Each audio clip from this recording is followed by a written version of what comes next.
चारों धाम में भगवान की मूर्ति की स्थापना किया जगत गुरु शंकराचार्य ने। बद्रीनारायण वगैरह आप लोग जाते हैं ना,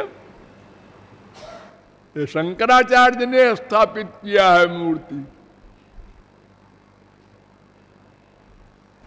और बड़ी बड़ी स्तुतियां की हैं।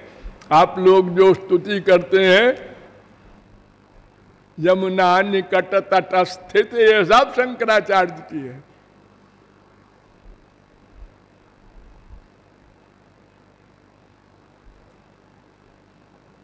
इनके गुरु गोविंदाचार्य, उनके गुरु गौड़पादाचार्य, उनके गुरु सुखदेव परमहंस। अब चलो और ऊपर, सुखदेव परमहंस वेद व्यास के पुत्र, वेद व्यास भगवान के अवतार। उनकी श्रीमती के पेट में गए सुखदेव परमहंस, और 9 महीने हुए, 10 महीने हुए, 1 साल हुए, निकले ही नहीं। 2 साल, 4 साल, 6 साल, 10 साल, 12 साल हो गए। वेद व्यास ने कहा, तुम कौन हो भाई, बाहर आओ ना। उन्होंने कहा, पिताजी बुरा न मानिएगा, बाहर आते ही माया लग जाती है लोगों को, मैं नहीं आता। अच्छा, मैं वर दे रहा हूं, तुमको माया नहीं लगेगी बाबा, अब तो आओ। हाँ, अब आएंगे। आए, चल दिए, आते ही चल दिए। न ब्रह्मचर्य आश्रम का पालन, न गृहस्थ का, न बाणप्रस्थ का, सीधे डायरेक्ट सन्यासी हो गए। पीछे पीछे वेद व्यास जा रहे हैं। वो बुला रहे हैं, पुत्रेति तन्मयतया तरवोभिनेदोस्तम सर्वभूत हृदयम मुनिमानतोस्मि। पुत्र पुत्र रुको, देखो अभी तुमको गृहस्थ आश्रम में भी जाना है। बच्चे पैदा करो तो पितृ ऋण से उऋण होगे।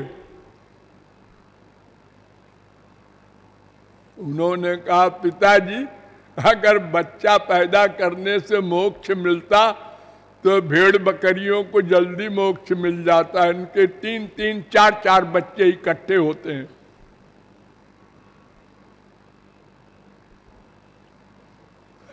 हमको न पढ़ाओ पट्टी। बहरहाल वो चले गए। आगे आगे सुखदेव जी जा रहे हैं, पीछे पीछे पीछा कर रहे हैं वेद व्यास। कुछ दूर जाने के बाद देखा वेद व्यास ने कि स्त्रियां नंगी स्नान कर रही हैं स्वर्ग की। और नंगे जा रहे थे सुखदेव परमहंस। नंगे, उनको देखकर कपड़ा नहीं पहना स्त्रियों ने। और ये वस्त्र पहने जा रहे थे बूढ़े वेद व्यास। इनको देखकर सब ने कपड़े पहन लिए। तो कपड़ा पहनते हुए देखा वेद व्यास ने, और उन्होंने डांटा, तुम लोग नंगी नहा रही हो, ये पाप है।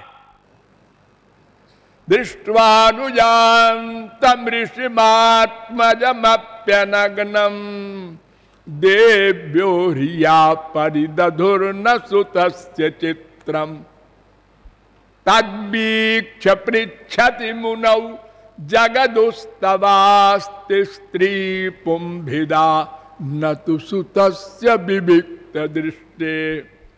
पिताजी, मैं एक बात कहूं, जवाब दूं, बुरा तो न मानेंगे आप? हमें डर लगता है कहीं सांप आप दे दे। नहीं नहीं, बोल, क्या बोलेगी तू? मैंने सुखदेव को देखकर पहचान लिया कि वो परमहंस हैं, यानी वो अपने सिवा कुछ देखते ही नहीं।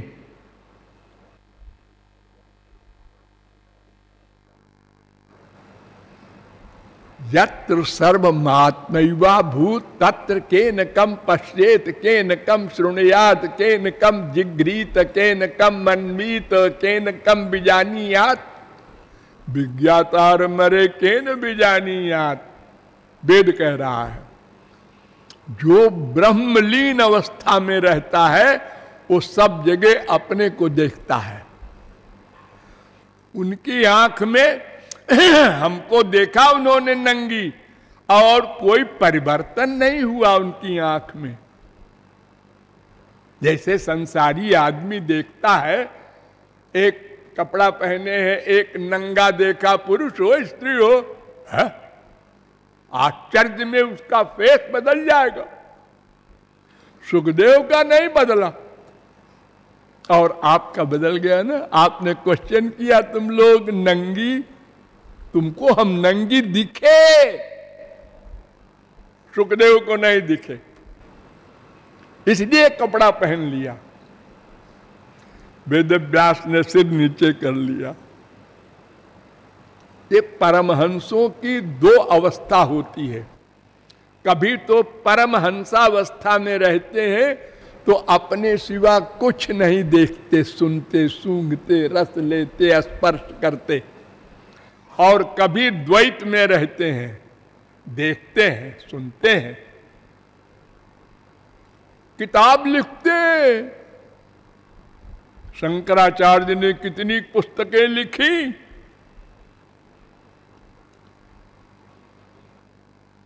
और सुखदेव भी होश में आए, भागवत पढ़ा और सुनाया परीक्षित को। लेकिन इस समय वो समाधि में थे, चले गए।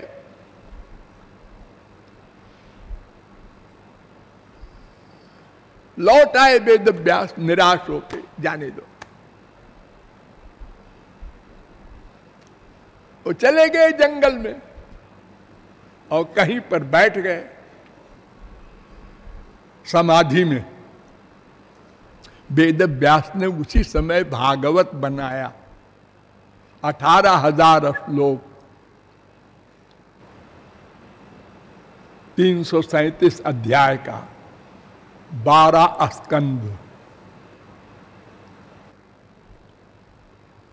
तो वेदव्यास के शिष्य जंगल में जाते थे लकड़ी वकड़ी बीनने के लिए अपने गुरु जी के लिए, तो गए थे तो देखा कि एक बड़ा सुंदर लड़का अब पत्थर सरीका बैठा है, हिलता डुलता नहीं, मक्खियां उसके ऊपर बैठी हैं और उसको कोई फीलिंग नहीं। एक ऐसा लड़का है। उनके पास गए, हिलाया, कोई असर नहीं। तो लौट के आए और वेदव्यास से कहा कि गुरुजी एक लड़का जंगल में बैठा है और वो बिल्कुल पत्थर। वो समझ गए समाधि में जाकर के, उन्होंने कहा वो मेरा ही बेटा है, सुखदेव है। तुम लोग ऐसा करो, एक मैं श्लोक लिखता हूं, वो श्लोक उसके कान में सुना देना। ये जो श्लोक मैंने आज वंदना में बोला था ना, बरहापीडम नटवर बपु, ये भगवान का श्रृंगार है। ये श्लोक कान में वेदव्यास के शिष्यों ने सुनाया, आंख खोल दिया। फिर सोचा इतने सुंदर हैं वो, तो हमको कैसे दर्शन देंगे, इम्पॉसिबल।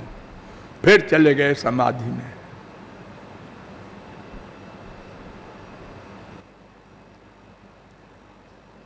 लौट आए, बताया शिष्यों ने कि महाराज ऐसा ऐसा हुआ, आंख तो खोला, उसके बाद फिर बंद कर लिया। उन्होंने कहा हम समझ गए, अब लो दूसरा श्लोक सुना देना उनको।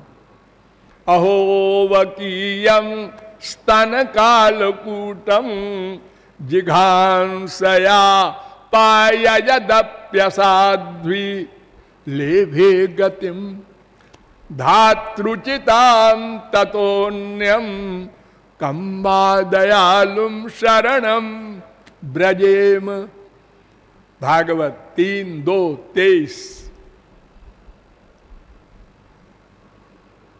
इस श्लोक का अर्थ है कि जिस पूतना ने अपने स्तनों में जहर लगाकर, ऐसा वैसा जहर नहीं कि उसको स्तन को जो मुंह में लगा दे वो मर जाएगा तुरंत, पीने की जरूरत भी नहीं, इतना भयानक पॉइजन, और कंस के ऑर्डर से मार डालने की मंशा से ठाकुर जी को जहर पिलाया और उसको अपना लोक दे दिया। या तुधान्य पिसा स्वर्ग मवाप जननी गतिम, जो यशोदा को दिया था गोलोक, वही गोलोक दे दिया पूतना को। इतनी कृपा। अरे पूछा होगा लोगों ने, महाराज आप तो अंतर्यामी हैं, जानते हैं उसकी दुर्भावना थी। ठीक है, लेकिन जब उसने अपना स्तन मेरे मुंह में डाल दिया तो मेरी मां हो गई। अगर मैं न उद्धार करूं तो लोग कहेंगे देखो ये भगवान है। ये श्लोक जब सुना सुखदेव परमहंस ने तो आंख खोल करके शिष्यों की ओर देखा, तुम लोग कहां से आए हो? ये श्लोक तुमने कहां पढ़ा है? उन्होंने कहा हमारे गुरु जी ने 18,000 श्लोक लिखा है? कौन है तुम्हारे गुरु जी? वेद व्यास। ओ वो तो मेरे पिताजी हैं। चलो चलो, कहां है वो? साथ गए और भागवत पढ़ा 18,000। ब्रह्मज्ञानी और पढ़े, ये पढ़ना तो पहला दर्जा है।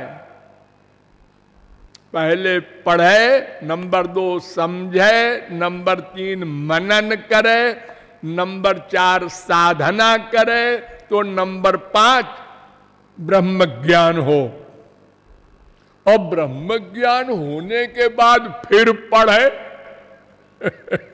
ये तो उल्टी बात हो गई। हाँ, लेकिन वही तम भूत गुणो हरि, हरेर गुणाक्षिप्त मतिर भगवान बादरायणी। हे सुखदेव को भगवान कहा भागवत में। सिद्ध महापुरुषों के दादा थे वो,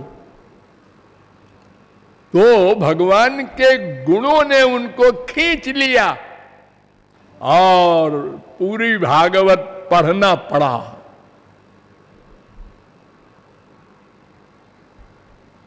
आत्मारामाश्च मुनयो 1:7-10, हरेर गुणाक्षिप्त मतिर 1:7-11।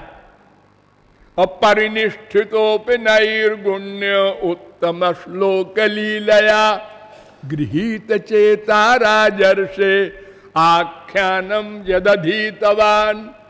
2:1-9 भागवत। तो सुखदेव परमहंस एग्जाम्पल है, जो पैदा होने के पहले ही परमहंस थे और वो श्री कृष्ण की एक गुण को सुन करके अपनी समाधि खो दिया। नहीं चाहिए हमको निराकार ब्रह्म की समाधि, और श्री कृष्ण की लीला गुण गान में जीवन लगा दिया।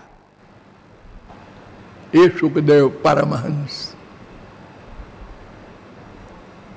इनके गुरु वेद व्यास, पिता भी गुरु भी, उन्होंने लिखा पूरी भागवत।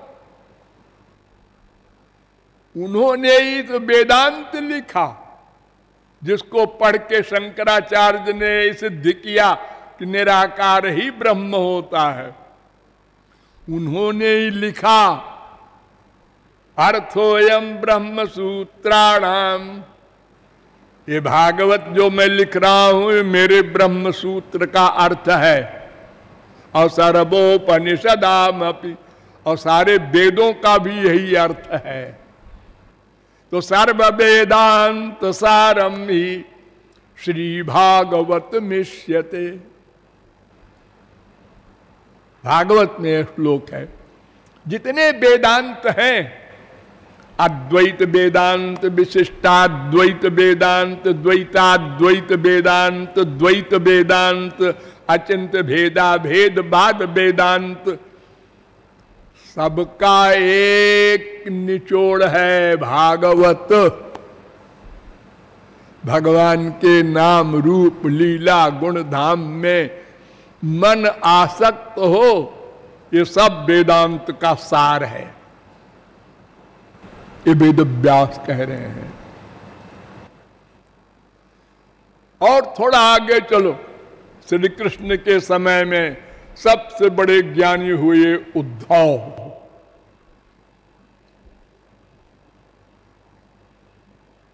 उद्धव गोपियों के प्रेम के बारे में बोलते हैं कि आसाम हो चरण रेणु जुषा महंस्याम वृंदावने किमपि गुल्मलतौषधी नाम। हे श्याम सुंदर, इन गोपियों की चरण धूल पाने के लिए मुझे कोई वृक्ष बना दो।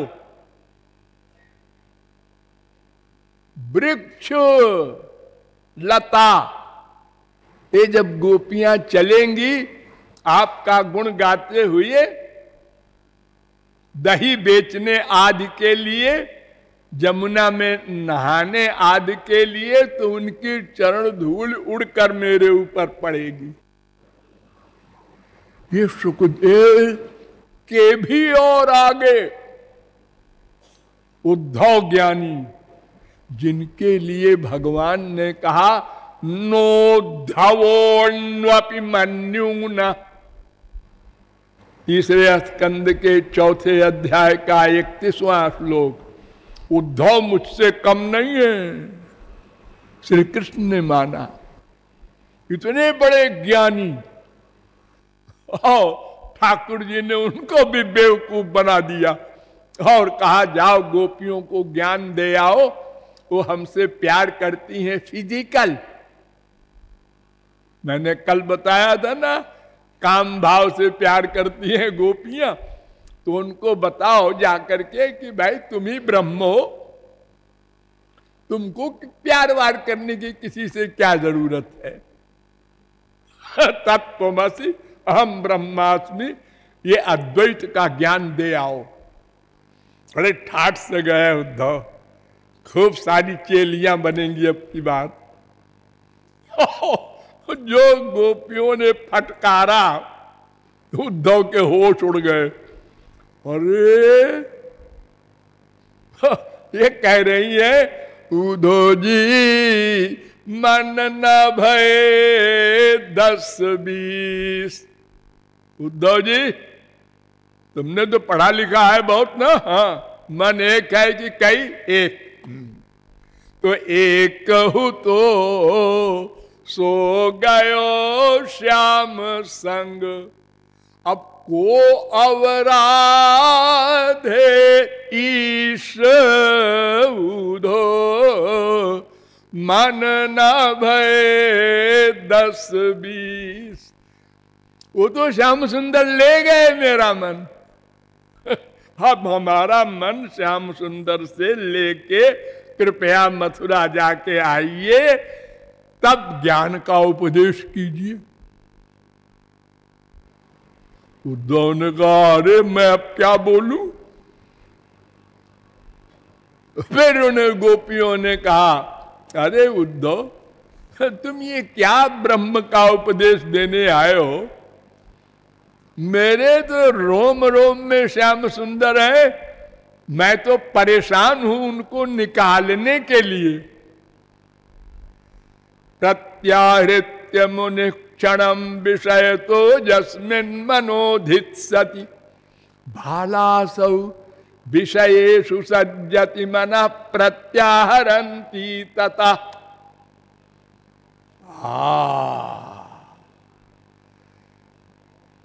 बड़े बड़े योगी लोग, बड़े बड़े अष्टांग योग के द्वारा समाधि में जाकर जिन श्री कृष्ण को एक क्षण को लाना चाहते हैं वो नहीं आते। और देखो ये गोपी वृंदावन में एक गोपी आंख बंद करके ऐसे बैठी हुई थी जमुना के किनारे। अचानक नारद जी पहुंचे। उन्होंने कहा माता जी बड़ी मुश्किल में आंख खोला। कहिए किसका ध्यान कर रही हैं? श्री कृष्ण का। बाबा उसका नाम नहीं लेना मेरे आगे,